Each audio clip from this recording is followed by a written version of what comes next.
HRN listeners. As we celebrate our 15th year, we are deepening our commitment to giving voice to the next generation of food systems storytellers, and we need your help. Our internship and fellowship programs help activate new possibilities for underrepresented and underestimated young people through experiential journalism, audio engineering, and production training. Through these unique programs, HRN helps food equity stewards build essential workforce readiness skills that expand their potential and foster economic mobility. Please consider supporting these critical programs. And with a minimum donation, you can be entered to win a dinner for two at an amazing restaurant in one of 8 cities and tickets to a concert at a great venue in one of those cities. We have incredible partners across the country who have donated, as they also share our passion for helping to educate the next generation of food systems storytellers. Check out heritageradionetwork.org/15 to donate and enter to win today. That's heritageradionetwork.org/15 to donate and enter to win today. And make sure you donate before March 31st. Thank you.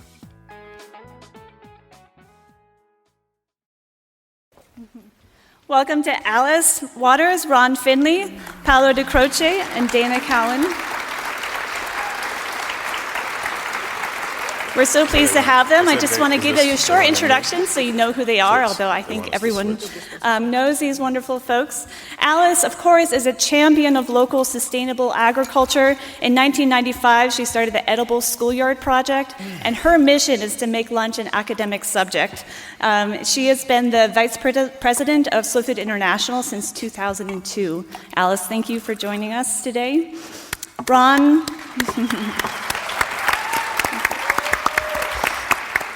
Ron Finley is known as the gangsta gardener, coming from California.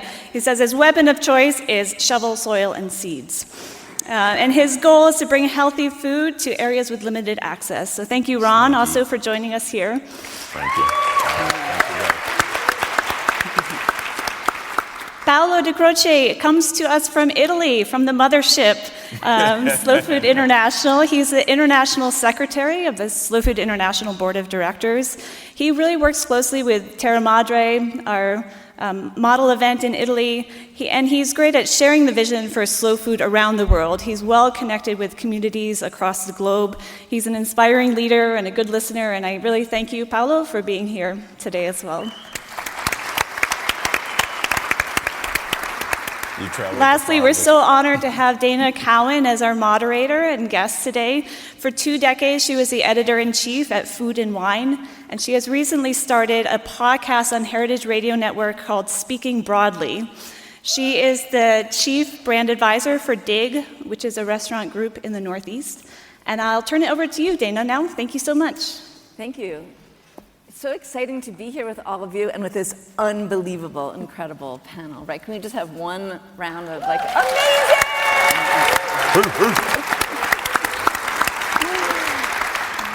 amazing! We're going to devote our time this morning to talking about the ways in which we can work together to make an impact, shape the future, and make it more sustainable for all, which I think it's kind of obvious, but I'm so excited to hear how each of you views what we're doing now and what we can do to change in the future, both as individuals and as part of Slow Food. And I'm going to begin because we're here at the very moment of the start of Slow Food to talk about what does Slow Food mean to each of you. I'm going to start with the easiest one, Paolo. This is the layup for you. I think that if the question is what slow food means to me, there is the risk that again I start being Italian and I speak 2 hours. So I will try not to do it. No, I think that slow food means, of course, many things, but above all, slow food means life. I think that means really a choice in how we have to make all our choices during our lives, because when we talk about food, it's clear that we talk about food, but food is everything. And as we always say, we are always in favor of the holistic approach. So food is environment, food is life, food is nature, food is agronomy, food is biology, we are what we eat. And so in that sense, I think that above all is a choice of life. And then I think that it's also important to say that it's a global movement. We have never to forget that we are in 150 countries. We reach regularly 1 million people. People who are interested in changing the food system. People who are interested in understanding why we are in this terrible situation and in which way, all together, we can really contribute for a better future. Because we live in such a bad historical period from the political point of view, from the environmental point of view, from all the challenges that we are facing in this phase. And we really believe that only giving a big value to the diversity of people, respecting diversity of people, and connecting the diversity of people, we can really be successful in thinking to a better future. So it's, I really would say that it's a philosophy and it's a great way to connect people from every corner of the planet. Okay, I'm gonna push you on this. I want one word, because you're Italian, I'm only gonna give you one word, that what it means to you. To me, it's my life. Okay. That was 2.5 words. Life. You know, I know 10 words, so I have to use them. Right. Alice, what does slow food mean to you? Well, I have to say, it's my life, too. It's how I live my life. But I think of it a little bit like a really good perfume. That when you put it on and come into a room, people are attracted. You know, they sort of come to you because you are trying to sort of win them over with an idea. You're not trying to push them into thinking one thing or another. You're trying to, I dare say, seduce them. Don't say no. What do you mean you dare say? You're trying to seduce their ass. Yeah. But in a way That's why you started cooking, Alice. You know that. In a way that they aren't really aware of it. That's why I say it's like a perfume. It's just like an aroma in the room. It's like rosemary burning. And you just want to be there. And if we can create that environment, people really become engaged. And I never forget to bring the bowl of fruit to put on the table. It's something that's beautiful. I mean, Ron and the sunflowers. Right now. You know, it's being attracted to nature and wanting to be part of it. And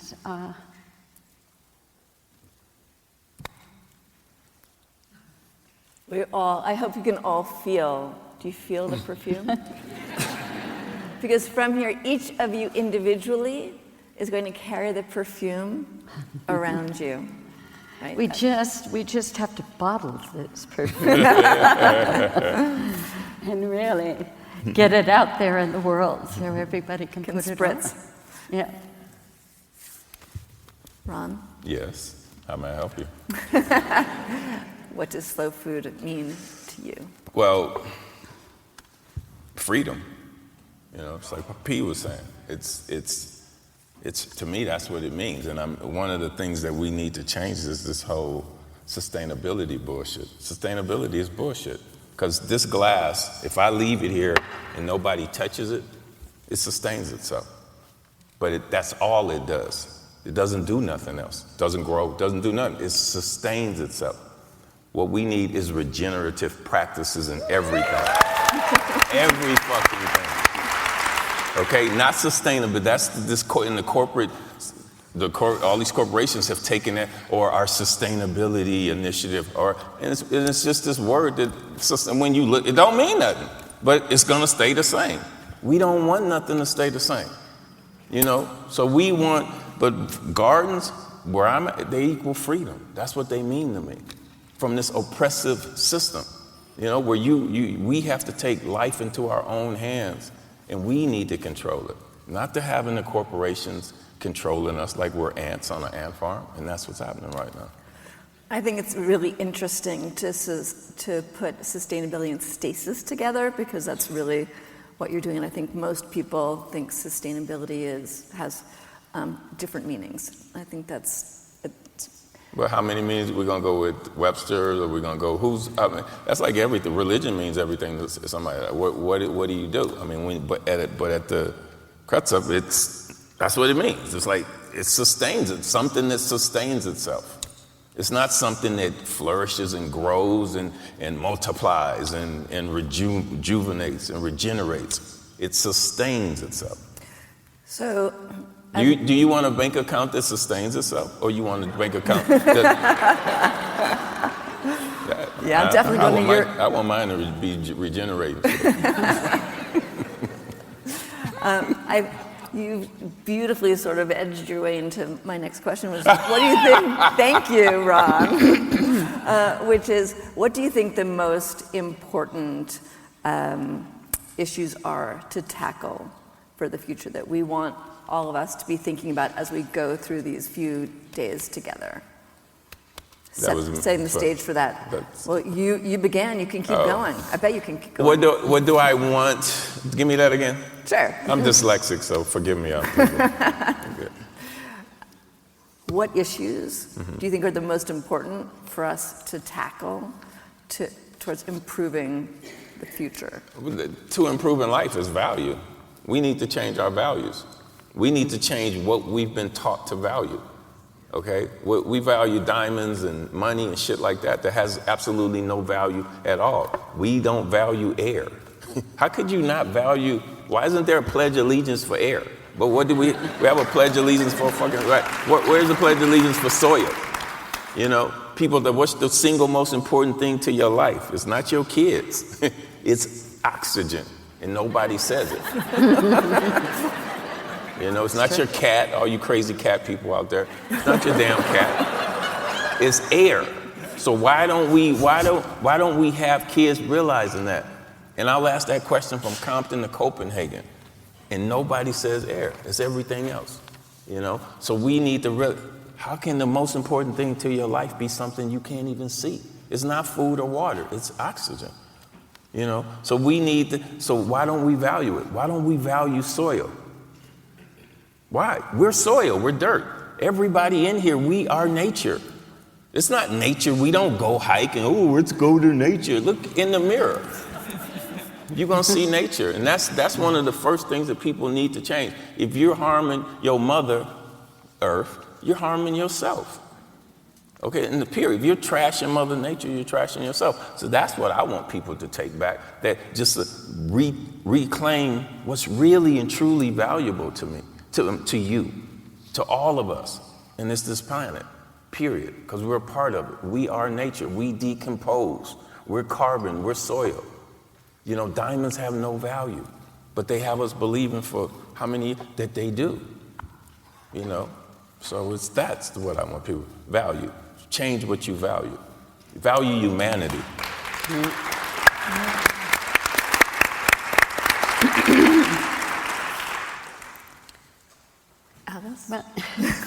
But the real question is, how do you teach slow food values in a fast food culture? This is the question. We have children that have been indoctrinated from birth by advertising, by the food that they eat, by the way that they're treated. And then they go to public schools, and the schools are industrialized like our farms. And it's, it's all about teaching fast food values in the schools. And of course, the lunchroom is the biggest example. But it's not just in the lunchroom. It's in the orientation towards making money. It's how do we learn on the technology how to get ahead. And we're being taught in a world that is not asking us to use our senses. So we're being desensitized. I'm a Montessori teacher, as you probably all know, not for very long. But I know that those pathways, touching, smelling, tasting, seeing, hearing, Feeling. are the pathways into our minds. And that we as a culture have become desensitized. We have, their pathways are closed off. And I feel like people are imprisoned in a way, not able to get that information. And so we need to learn by doing. And working in the garden, having a kitchen classroom and a garden classroom to teach all of the academic subjects. So it's not a garden to teach gardening per se. Right. And it's not a kitchen to teach cooking. Right. It's just that you are smelling and you're tasting and you're experiencing nature. And there ain't an app for that, so don't even I mean, it's amazing that they're putting, as if you can go to Yosemite Park on a big screen. You can't.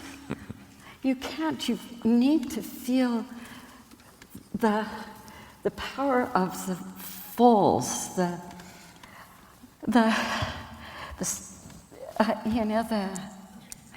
change in the air. And that's what's so enriching and so memorable. And that's why when you ask people for their strongest memories in their life, it's very often about food. It is. Yeah. I think that the two of you have already said what I wanted to say in a much better English. So do it in Italian, Chris. Oh yeah, go ahead. That'd be nice to hear. I add something. So I think that it's really, really important for me is that we should all be aware of the fact that it's time to act. Yes. Every one of us has to realize this. And also we have, I think, to realize that every one of us, with simple daily choices, we could contribute to change something. And we always talk again, sustainability. Everyone speaks about sustainability. I mean, one of the boring components of my job is that I have to speak with a lot of politicians. And in any meeting, any speech, they use the word sustainability for at least 20 times. And then when you ask, and so what do you do? Nothing. But we need to have the real meaning of sustainable, as what he's saying, choices, and they are simple. And who knows me, to make an example, knows that I have a personal fight against the pre-washed salad.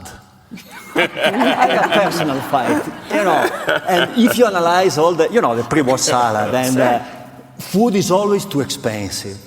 There is never money to buy food, and if you check the sales and the statistics, the pre-washed salad is always increasing their sales, and it costs between 7 and 9 times more than the great fresh salad at the farmer market. But we don't have time to wash the salad. Wash your damn salad. That I think is something completely Throw your crazy. salad, pick your salad. And then wash it. And then wash your salad. And it's crazy. And then I always say that we in Italy, that we pretend to be very smart. We pay 9 times more to buy the pre-washed salad. We do not trust the companies and the industry, and we wash the salad again. So, don't buy the pre-washed salad. Do not drink Coca-Cola. Make simple daily choices. Convince your families, your friends. At least once in a while, cook something at home. Cook something. It's not true that it's not possible to cook. It's not true that it is not possible to share a meal with some friends or family. And this is the other message. Never forget that we are not alone. Never forget that only if we join forces, we can have and guarantee a better future for the next generation. And especially in this historical period, everyone wants to build walls. We are facing in Europe, I know also you're here, we are facing in Europe something that is criminal with all the migrants, with all the people wanting to come, and we are criminals. And we do not realize that we have to build bridges. We don't realize that we have to connect to each other. And food is perfect. It's the perfect example. You know, the example, we also in Italy, we started to say Italy first. And the symbol of Italian food is pasta with tomato sauce. Pasta, the wheat is not Italian, tomato is not Italian. And we are stupid to say Italy first with pasta. So let's realize that we are not alone, join forces, all together we can guarantee a better future. Yeah.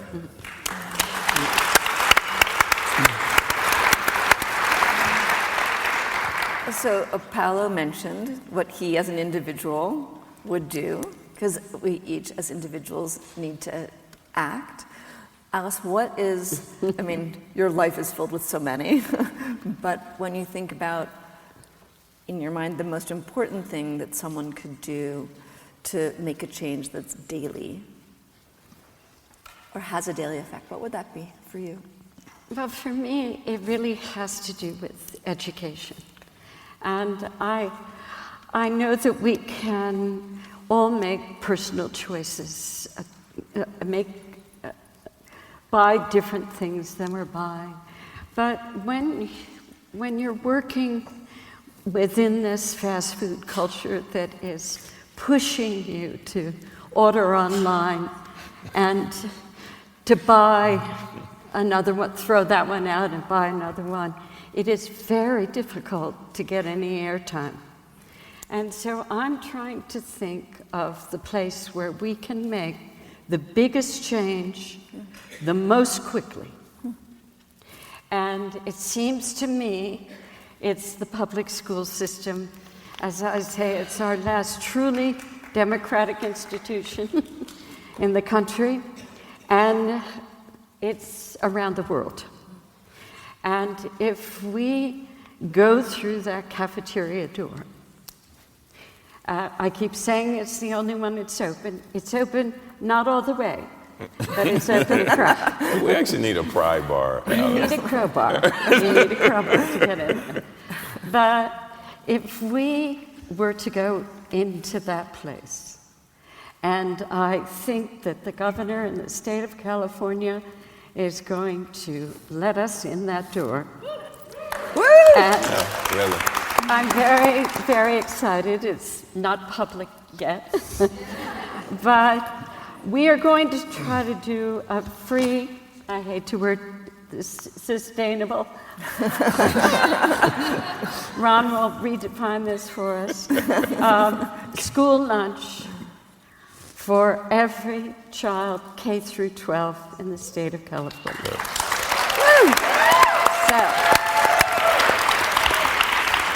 So in order to do this, we're working on a model in Stockton, California, right out there in Big Ag country. But we want to make a model in that place because the mayor of the city said he heard me speak, and I made a school lunch for all the people at the Forbes 400 conference. And we ate a meal made with all organic local ingredients, but we made a Syrian meal. And it was very simple, and I think very tasty. It must have been, because the mayor came up to me afterwards and he said, we want to do this in 53 schools in Stockton. and he had a philanthropist at his elbow, and she said, I'll help you. So it began there. And I think those models are very, very important. Just like Ron's garden. They can be very powerful examples for people to see how this can work, because no one can imagine it with all the again, fast food culture domination of our media and our lives. So we have to see how we can really do something with our hands. We need to make it. We need to make those lunch. Empower the people within the schools to do this work. Not bring in food from the outside that they open up and heat up. We want them to have the pleasure of cooking in a kitchen, connecting with the students who are so excited by the aromas that are coming out of that room, and where they feel that connection again. It's like having somebody over to your house for dinner and inviting them in to be part of the cooking process. And they, again, it's that slow food perfume that connects people. So I am very excited, and we'll need everyone's help in this room. But it's like a barn raising. Totally. Really, it's a great model. I mean, we did an AIDS quilt and we put it out on the mall in Sacramento. No, not Sacramento. In Washington, D.C. But we're going to put out something there in Sacramento in 2 years. So mark your calendars.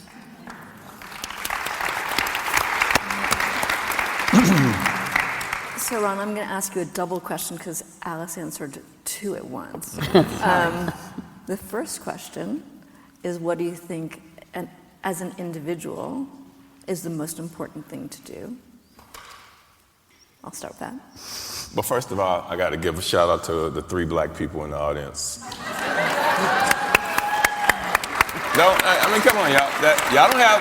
Don't black people eat food too? Where's all the black people? They don't got no black people here? Where you at? Represent. Oh, that's the same thing. No doubt. What's the one thing an individual can do? The first thing is keep waking up. That's what you got to do. If you don't wake up, what can you do? So that's the very first thing. I tell people that's my 5-year plan, to keep waking up in the morning. Because if you don't wake up, who gives a shit about your 5? What's your 5-year? He's dead. But no, first, I think the first thing you can do is change your mind, change your consciousness and change your values. Realize that this is important, and it's not taught that this is important. Because food is not important. Will, when Alice is the head of the education system of the United States. Right. I don't know if that's a hell of a job. The czar of education. Yeah. Czar. So that's the first thing that I think we all can do is change our minds. And look at how we've been Jedi mind screwed. By the things that we've been taught to relish, to value, to care about. Because we don't care about each other. And I want to move to what Alice, Alice was describing what she was doing in this moment that makes a big impact, and the work that you're doing makes a big impact. And you all might know about it, but I'd love to hear what you're working on that you're excited about that's making an impact. I'm working on waking up in the morning. That's what you told me last night. And then you woke up this morning, but I know you have so much more to say.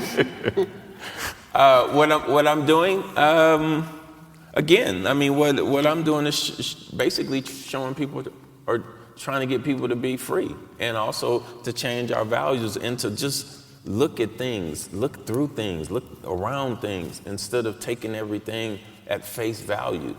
Smell, use all your senses. Can we talk about the way in which you implement that through a garden,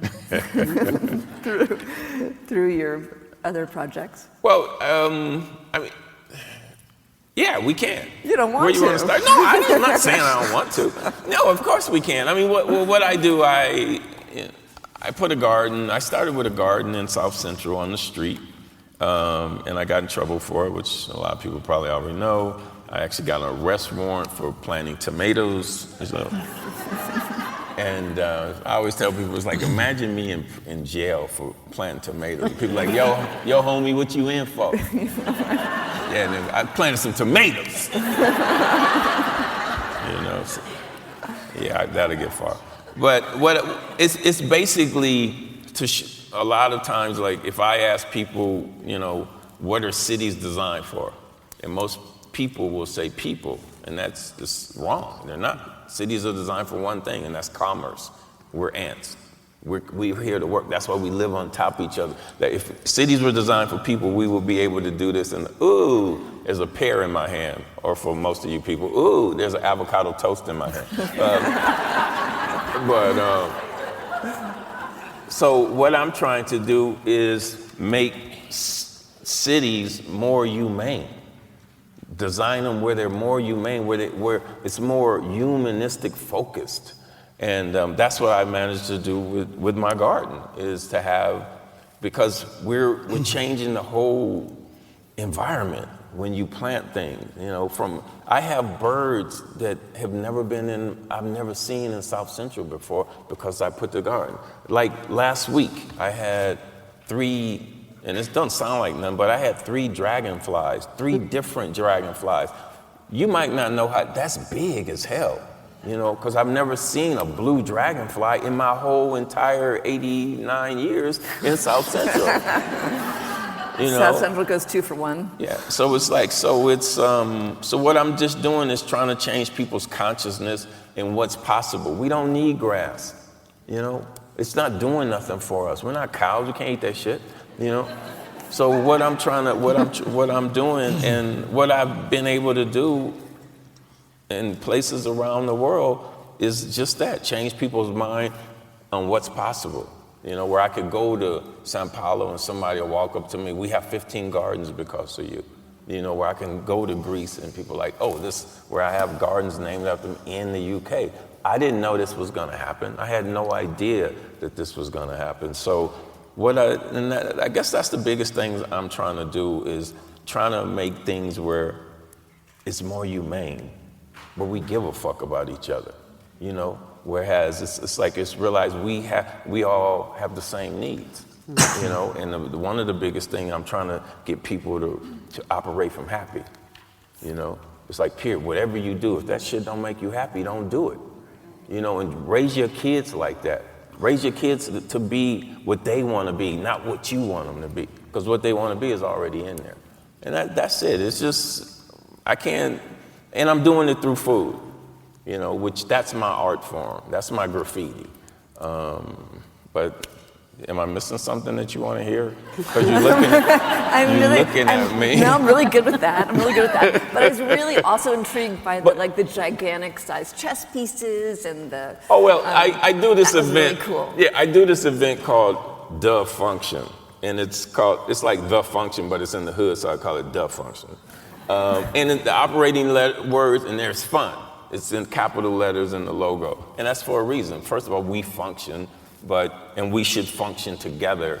And it's just a community fun fest where we have everything from the giant bubble wands to tug of war, mosaics, giant chess playing and Zumba, yoga, hammock. A lot of these kids in the hood, they never laid in a hammock before, and so African drum circles, and they get to work. We have artists that make ceramics, clays, and they get to do this themselves. And we set up a big garden, and we show people that nothing is trash. So we'll have a 17-foot canoe that we'll use for a sunflower bed and things like that. I want people to look at things differently. That's what I'm saying. Look through it. Okay, this glass is a glass now, and what can it be later after it's supposedly done what it's supposed to do? Where, like Alice, stop throwing everything away, because we can repurpose everything, just like you can repurpose your life and your mind. And that's what the function is about. And it's about you having fun without asking permission. And we get that question almost every year from someone, why can't we have this all the time? I'm like, it's a hula hoop, okay? You can have it, it's a jump rope. So we have 50-year-old people out there double dutching who haven't done that in 30, 40 years. So that's what the event's about. And it's an event, it's things, and it's simple. It's things that could happen all over the world, and this kind of play, this kind of placemaking, this kind of interaction should be happening all over the world. Super inspiring. Thank you. And what is it that you're working on, Paolo, that in the slow food world that you feel is having the biggest impact now, a program that you're working on? Or Again, how much time? Yeah. No, apart from joking, I think that what Alice said, of course, it's crucial about education in general, but especially in schools. And it's a very, very difficult topic because the lobbies are so powerful. To give you an example, up to last year, I think that the best country in the world in kind of food in school used to be Brazil. They had very important laws to oblige to use what they call agricultura familiar, so small family agriculture, small-scale farming, to introduce in all the school meals and everything. With the new government, they are trying to change everything also there. Take it back. And to give you an example, they used to have a big event on the small-scale agriculture funded by the federal government. They canceled it. And to give you the food, we decided next year we're going to have Terra Madre Brazil, because we think that it's the right response. If they don't want to have an event on small-scale agriculture, we have to do an event. Can I ask where do they benefit from turning this back? Where do you see? How do they benefit? How does the government benefit from taking all this? The government has been financed only by big lobbies and corporations and everything, and they have to give back. You talking about the United States, or no? Talking about Brazil? Maybe. No, don't open, please, the topic of policy, because in Italy, after, I'm going to say something that I was thinking that was not possible. You all know Berlusconi, of course. You have heard about Berlusconi. The actual government is worse than Berlusconi. Right. That is something crazy. It's even worse than what you have here. But Brazil, it's worse than everyone. That is really crazy. But other experiences in school, also to give you what we are trying to do. In Brazil, we organized Terra Madre. And talking about school, I'm very happy we have here, and you will have a chance to meet them in these days, a delegation, 6 people from Slow Food Kenya, and 1 guy from Slow Food Uganda, that are the 2 countries in Africa where we have more active, where we have several hundred school gardens, for example. What we learned there, and years ago was crazy. We went in a school where children from 11 to 14 years, so it was so important for the growth and the education of these people. And in those schools, the punishment for children, for students, that they were not good, which was the punishment? Take the food away. To go to work the land. Wow. To go to work the land. The farms. Yeah. To farm. You are a bad guy, go to farm. How you can accept this? How you can give value? The word value is the most important word that we can have, because we only think about cost and not about value. How you can give value to be a farmer, and how you can give value to food if the punishment is to go to farm. It's criminal. But it's been like that throughout history. I mean, that's why it's hard for us to get, different different people, nationalities of people to touch the dirt. I'm not a slave. I'm not a migrant farm worker, but they don't understand that that's where the gold is. It's in that soil. That's where the riches is. It's in that soil. So how do we make our gold in with slow foods? We need to make that shit sexy as fuck. We need to make gardening so sexy. We probably need to have pole dancers in the garden or something. I mean, how do we flip that and make this the value? That's what we gotta do. You got the point. Our experience, and also my personal experience, that it's feasible. If you have the opportunity to talk to people and to explain the value of the local identity, of the local products, and the quality, the good, clean, and fair concept. The issue is that all the communication, the marketing, is in the hand of the big corporations.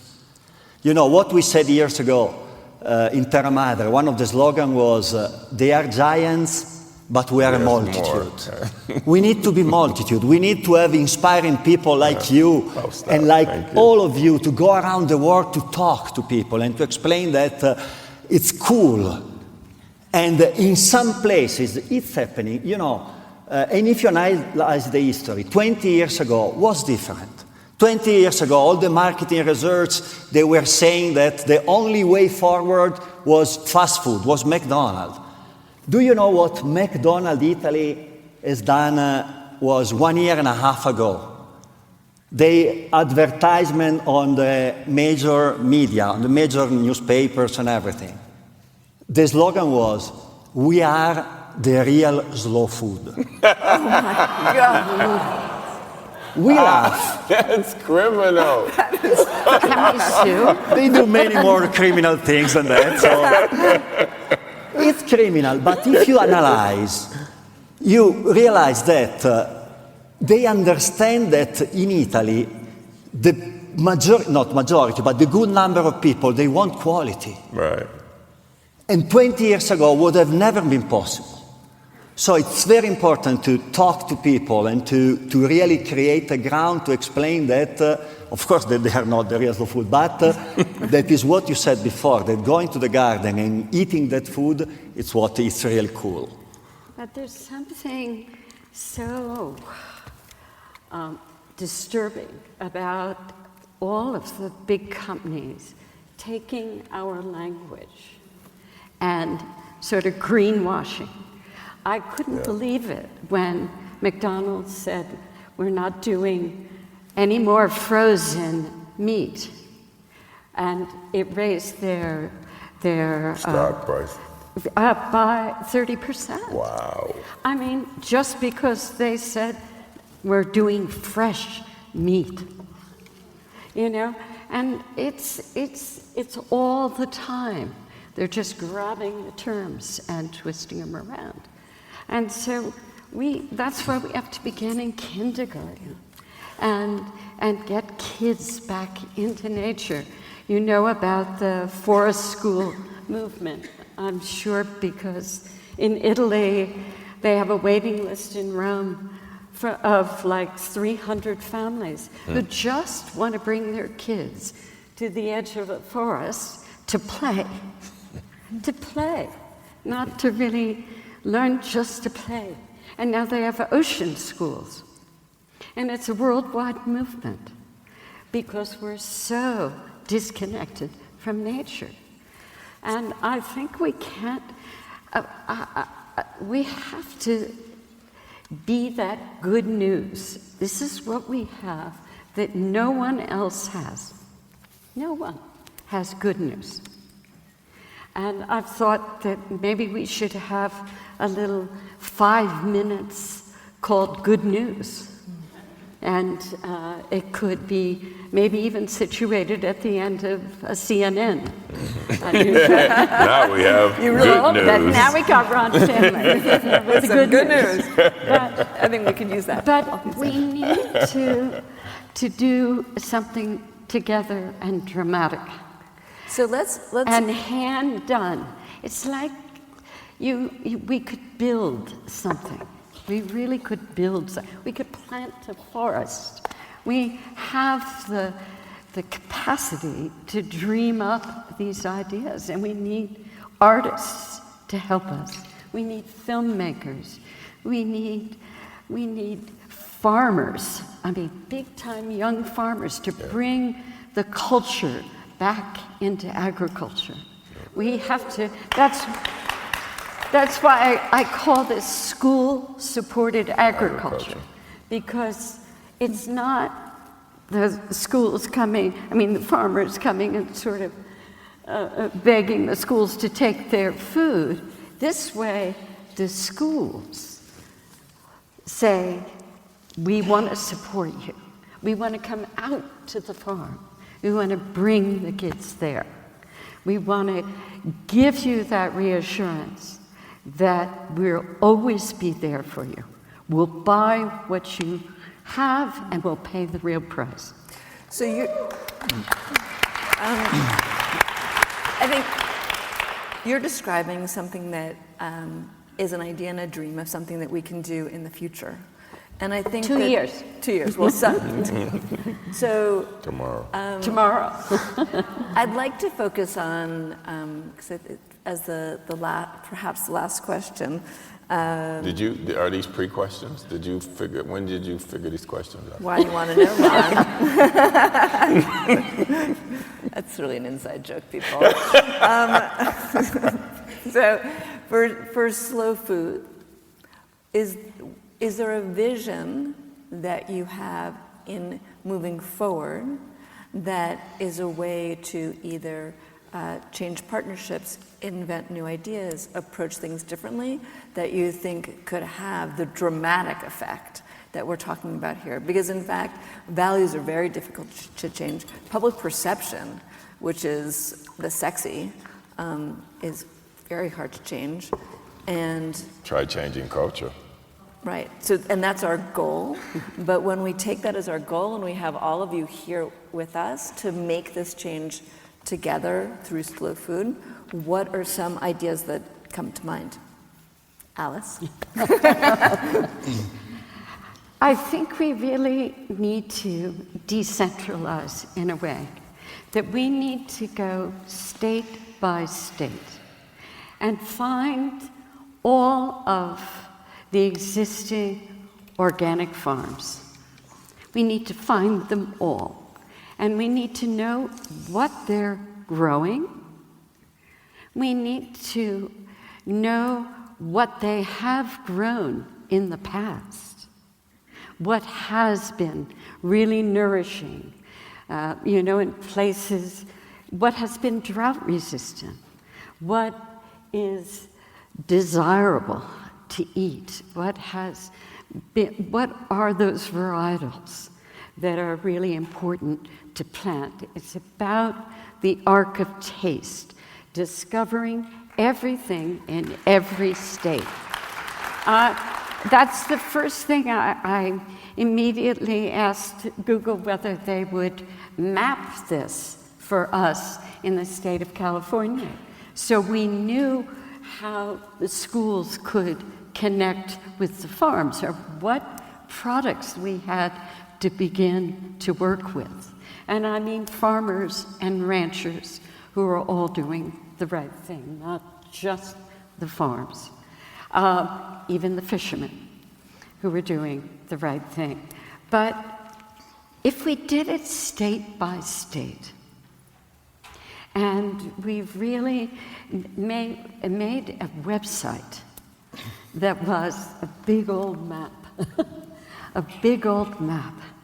and that we could see this growing and learn about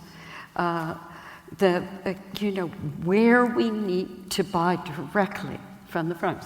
Yes, the farmers market has grown, and it's one of the great things that's happened in this country, is the growth of the farmers market. But again, they're being co-opted in many, many places. They aren't all farmers, they aren't all organic. They're getting competition in being places where people go to eat and they don't go to shop. I've been watching this for a very, very long time. And what it needs, those farmers need, are cheerleading all of the time. you're doing the greatest thing. We want to get that, and we want to share it with our friends. But that would be the first thing I would do towards rebuilding this whole food system. And see how many farmers exist right. I mean, I heard something shocking about Wisconsin last year, that they lost something like 830 farmers and ranchers. I mean, it's just, we could have, with the power of the buying in the schools, supported all of those people and encouraged them to produce food in a good, clean, and fair way. So that would be what I would do first.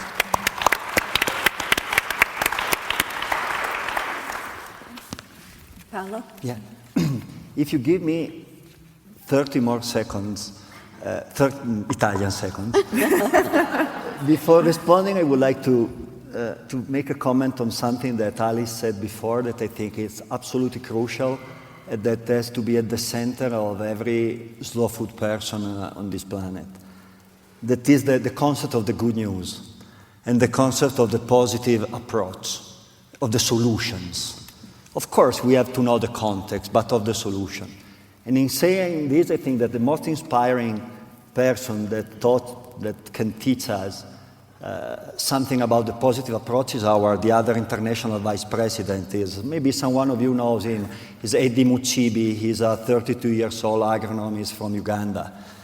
That is one of our global leaders that talking about international aid in Africa, that there is always something negative, there is always a problem, there is always something that doesn't work, and that we have to go there and help them. It's criminal. Africa is one of the richest continents of the planet that we destroyed we means Europeans, North Americans, and everything. And the concept of the international aid to go there to teach them what to do. It's completely wrong, and it's not the slow food approach. The slow food approach is tell the story of a continent that is rich of biodiversity, rich of culture, rich of food. All the poorest country in Africa where people have no access to food, they export food. They export food to Europe, they export food to North America to feed animals, to allow us to eat meat twice a day to become obese, because we do that. So always a positive approach everywhere and giving people the ownership of what they do, the food sovereignty. Mm-hmm. That is the crucial concept. So good news everywhere, in every corner of the planet. 45 seconds. And to try to respond to the question, I think that we are working on a plan 2020-2030 of the next 10 years globally. And this, for an organization that was born in Italy where the longest plan usually is 3 weeks. But we are global now, so we are obliged. So, apart from joking, because there is not much time. We have 10 years. If we don't change something in the next 10 years, I don't know if we will have a planet. The planet, yes, the human generation. Exactly. And the vision is clear. Good, clean, and fair food for all, in every corner of the planet. We are working on a tier of change, and there are 3 pillars. Producers, good, clean, and fair food producers with biodiversity, with protecting our food biodiversity, as Alice said. Consumers, that this terrible word, consumer. People, individuals, with the decision of not buying the pre-washed salad and doing intelligent choices, awareness. Policy. We have to affect policymakers. We have to affect the government in Brazil, in the US, in Italy, everywhere, because they can make the right decisions. So these are the 3 pillars, with food biodiversity, with education, and with one unifying organizational tool. That is what also Alice said. We need to be very local. We need to be very decentralized. We already have several thousand slow food groups all over the world. We have to grow. We have to be multitude to defeat the giants. We need more people involved, but always with having always in mind and never forgetting that if we are alone, we are weak. If we connect with the others, we are stronger and we are global, because this is the other added value about what slow food is about. We are everywhere, in every corner of the planet. There is something happening. In this moment, today, somewhere else in the world, there are other slow food people gathering, trying to change the food system. So this is what we need to do, and the next 10 years will be absolutely crucial if you want to have change. And I just wanted to open up this network that we put together about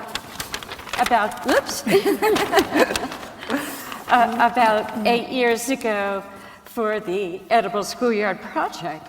And we started collecting people who were having gardens in schools, or were changing school lunch, or they had a curriculum that related to nature and food. And we just simply put that out in the world.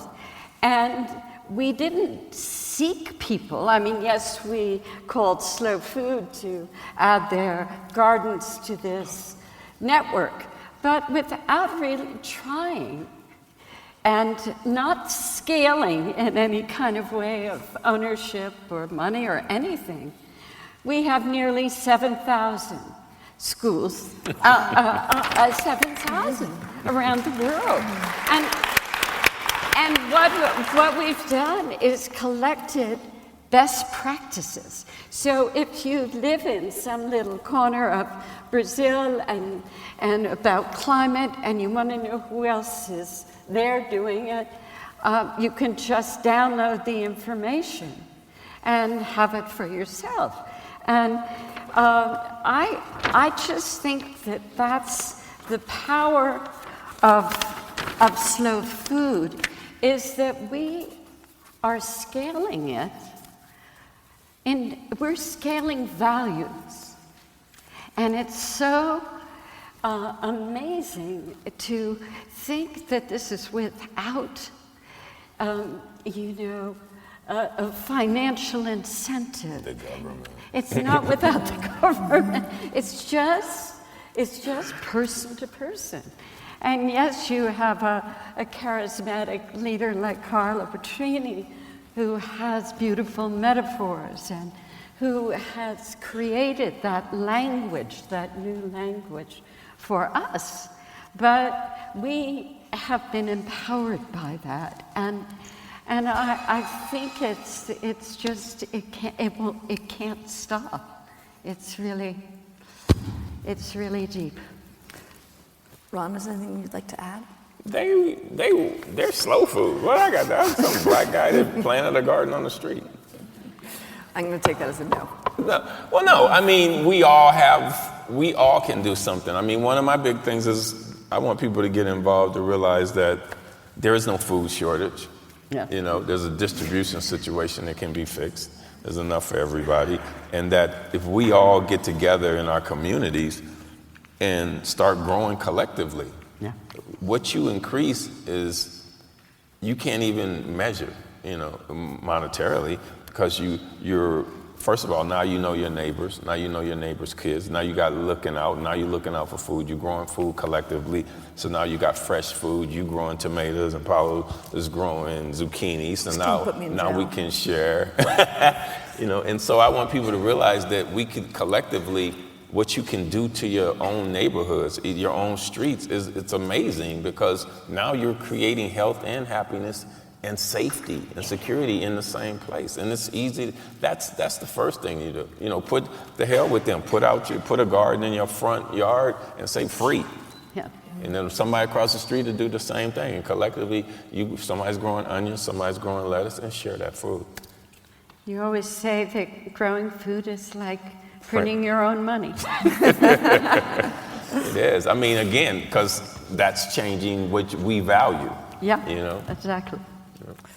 Well, I think that's we've gone over a bit anyway. Really? But that's Do you guys mind? What? They don't mind. I just wanted to thank you for this. They don't really you're not going to give them questions? You see all these people came here, got up first thing in the morning, and then how many people want to ask a question? See, 2 people want to ask a question. I mean, that's funny. I asked the question whether we could ask the questions. They told me we couldn't ask questions, so we don't have mics. But if people are willing to shout and willing to stay. How can you not have a mic in this big ass auditorium? You want to walk around? I can. Wait, my lavender hair. Yeah, like this. Get really close to Ron. Okay. So my question would be, at least where I am in Cincinnati, there's been a lot of aqua farms that are popping up, and we have a really wonderful urban farms growing as well. But what the feeling is about the aqua farms that are, supposed to be taking over traditional farming. I think is the question, what are your thoughts on aquaculture? On aquaculture? Aquaponics. Any thoughts on aquaponics as part of the farm system? To me, Aquaponics. you can't fuck with soil. I mean, soil is magic. Soil is, you can't, that's like even though the garden towers and all that aqua stuff, it's cool and the food is beautiful, but your arugula don't have that heat. Your tomatoes don't have that. Damn, what was that? So it's cool and it's a way, but there's something, you can't put a solution in some water and think it replicates Mother Nature. I don't think the soil scientists still understand what soil is.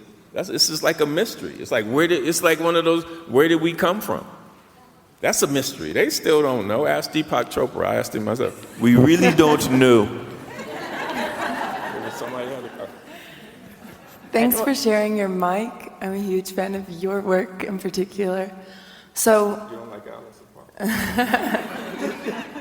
Huge fan of everyone's work, but yours in particular and your TED Talk has changed my life.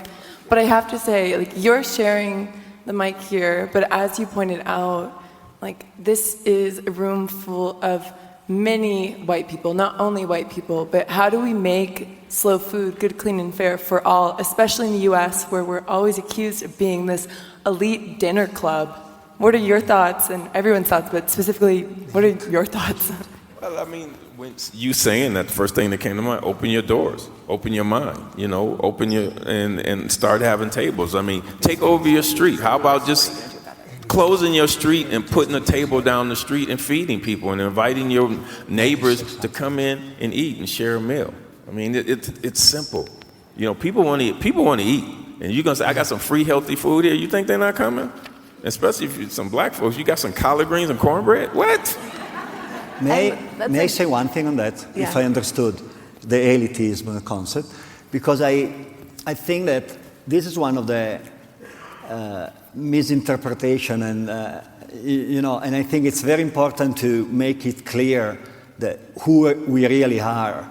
And I think that I could speak hours, even in English, to explain and to give examples of why we're not elitists and why good, clean, and fair food is a universal right for all. And not to be long, but the example of the pre-washed salad, to go back there, and I could have, now, today I choose the pre-washed salad, but I have potato chips, I have many others. Explain that it's not a matter of money. Think to food waste. I think that in this country, you throw away 40% of the food that you buy. 40. It's money. When we go to this supermarket that, we buy these offers, you get 3 gigantic boxes of something and you pay only 2, and you feel so proud. Then you go back home and you throw away 40%. You lost money. If you are not interested in ethics of food waste, but you lost money. So we have to understand the real cost of food without thinking to all the externalities. In this country, the cost, one of the highest costs that you have in this country is the healthcare cost related to the bad food, to the bad diets, to obesity. There are, if I'm not wrong, a couple of years ago, in this country, the cost just to cure obesity was 173 billion US dollars 1 year, only in this country. It's tax money also, it's your money. We spend more money because we eat bad than in eating. And then we don't give value to food. We spend more money in Europe, we spend more money on smartphones than on food. And I could continue forever almost. It's a matter of culture. It's a cultural issue, and this is our job, is to explain to people. Then, of course, it's complicated in some areas, but also for the low-income people, if you use the food stamps to buy Coca-Cola, we will never solve the problem. We need education. We need really to be aware. We need to wake up. Ooh, this is the key. Yeah, that's Okay, that's the call, people. We need to wake up and wake up those around us. Thank you very much for joining us, and please give a hand to this incredible panel.